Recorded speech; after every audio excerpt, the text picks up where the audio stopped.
We are reading Sri Madhava Mahotsava, written by Srila Jiva Goswamipada. Looking at each other's beauty. It appeared that the Sakis were attempting to worship the effulgent goddess of the festival.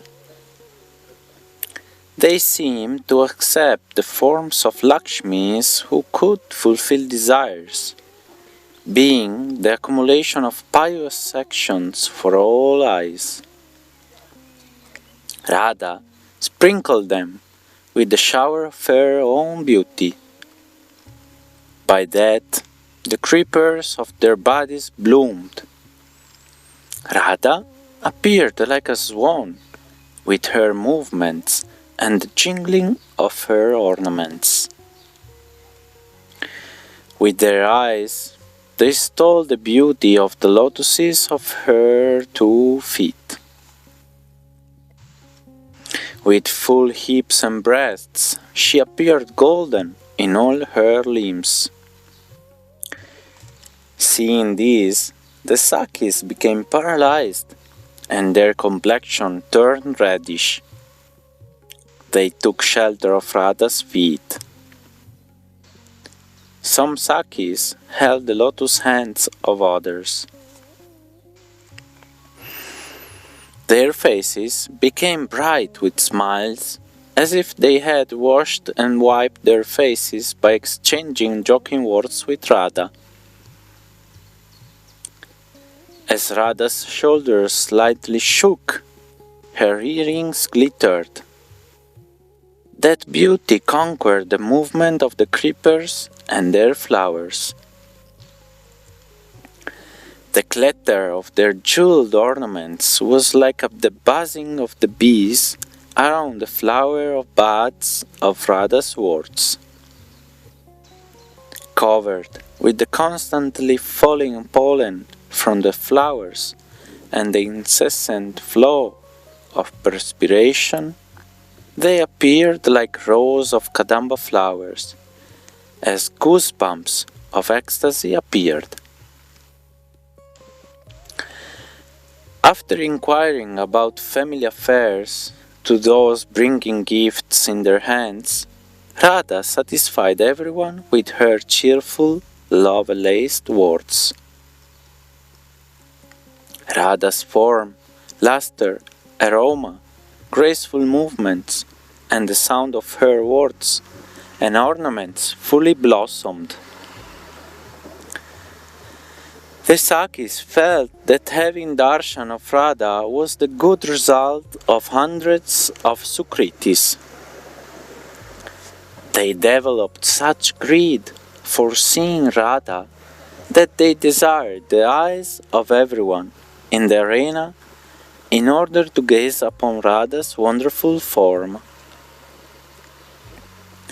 At the 4 sides of the bathing arena, the women and children stared at Radha with wide open eyes and great longing. The Sakis saw that the bodies of the beholders were transformed with prema, and their faces were decorated with Radha's sweet pastimes. They watched Radha enter the eastern courtyard, which was skillfully decorated with pictures, flowers, canopies, and full kumbhas, and the junction of the 4 paths. Then they entered themselves. Radha's eagerness to meet Krishna. Holding the imprints of Hari's lotus feet to her chest, the arena personified made everyone mad with ecstasy. Those feet were drowned in the tears from the women, but the arena personified again dried up the water with the heat of her desire. Radha murmured to herself, This festival will bring heaps of auspiciousness to me. I see that people have come from all directions to meet in this auspicious place. But that playful Krishna now sports elsewhere, so it seems that my eyes will be fortunate much later.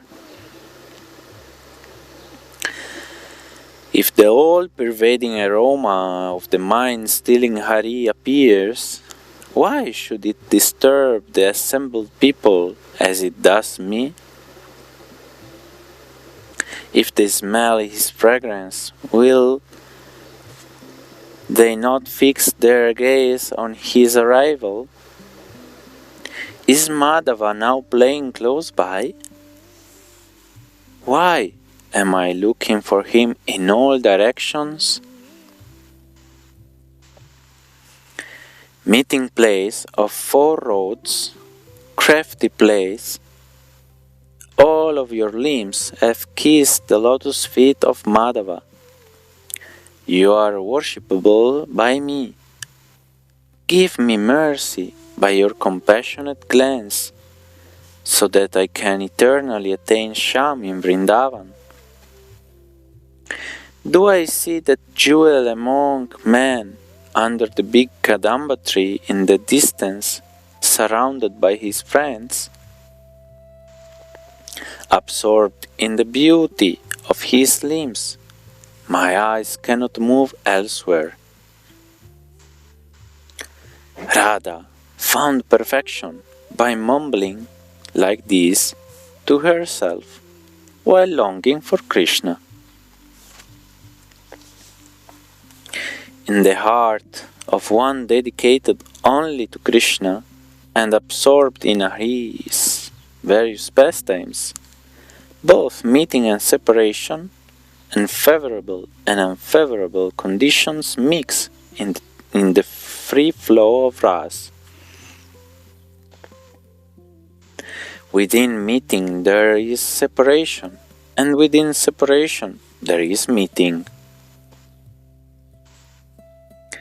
Just as waters of contrary name and form mix in the milk ocean, the resting place of Vishnu, but attain one ras with all contradictions removed, so the mixture of various contrary emotions in Radha create no obstacle to perfection.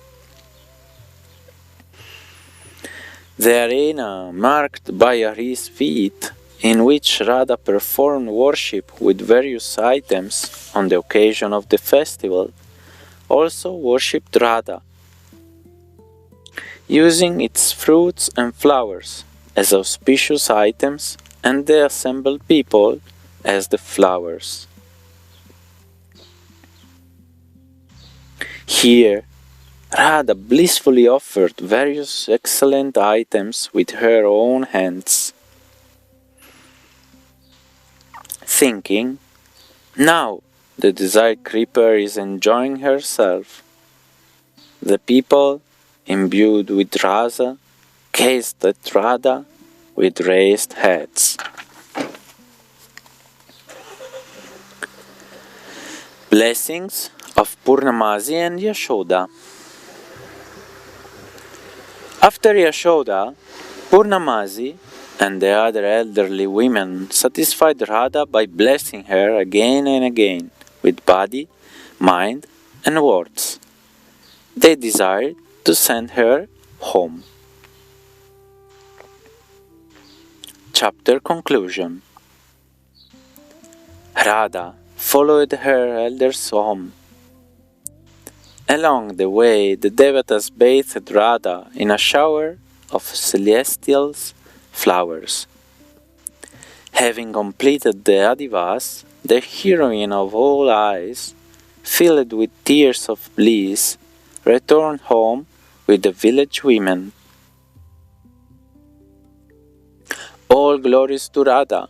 She is glorious like the shining sun, who makes the kumudas bloom in the daytime from the eastern direction.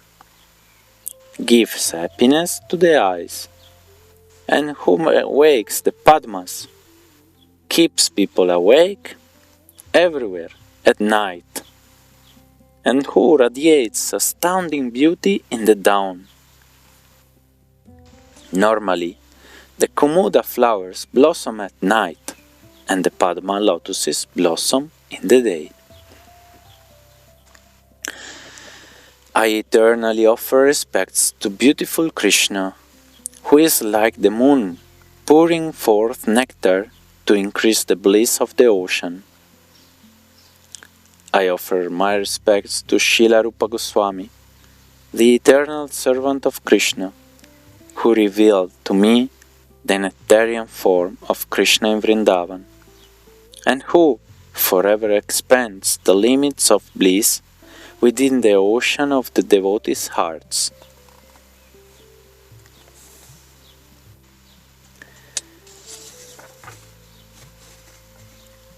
Chapter 5. The moon of the family of Nanda gave bliss to his friends by playing on his flute. Hearing this news, anxious Radha manifested various sattvika bhavas. Meanwhile, the Sakis prepared for the Abhishek in great excitement. The mothers and relatives of Radha and Krishna brought all auspicious items. Concealing a desire deep in the heart, Purnamasi chanted japa to invoke peace and good fortune. The intelligent cowherman headed by Nanda Maharaj forgot everything else and talked only of the festival. Being praised by the poets and general public, they distributed immense wealth. In this way, the preliminary auspicious ceremonies were completed, the night ended, and the Brahma Muhurta arrived. The sleeping children woke up with exuberance at the end of night, and found that their hairs were standing on end. On this occasion, the cowards gave an order not to milk the cows. The cows, however, as if disobeying the order, turned the earth into the milk ocean with their free flow of milk. After quickly completing her morning duties, Purnamasi met the gopis and blessed them. Then she sat on an asan to accept their worship.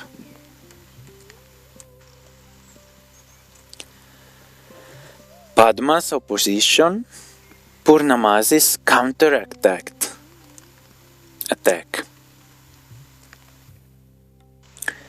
Seeing auspicious omens in every direction, Purnamasi was astonished to see the dejected faces of Radha's Sakis and asked the reason. Lalita said, "Please hear why I sent Vrinda to bring you here.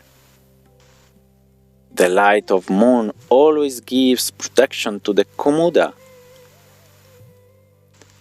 by giving its own juice. That is why the real Padmas have wilted. Inner meaning, Chandravali is shaming with Padma. That is why we are dejected. Padma is acting according to her nature, but not for fulfilling Krishna's pleasure. As the clouds drift off due to strong winds and fail to give life-sustaining rain to the crops, Padma, by shimming with others, has decided to create dissension. She has sent some mad women to old Jatila, so that Jatila will prevent Krishna from coming and thus abort the Abhishek.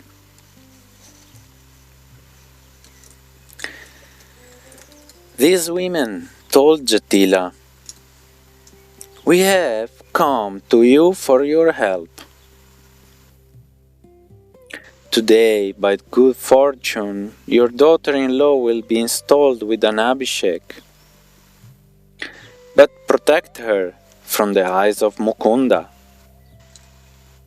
If he happens to see Radha, we cannot be responsible for the consequences. Krishna, who is fond of flirting, is very attracted to women who strictly follow the codes of Dharma. Suddenly, such women just give up their respect for their elders and run to him. We have heard from an Akashvani, celestial voice, that Krishna will come to see Radha. Therefore you must prevent his coming, and thus protect your daughter from fear, illusion and obstacles.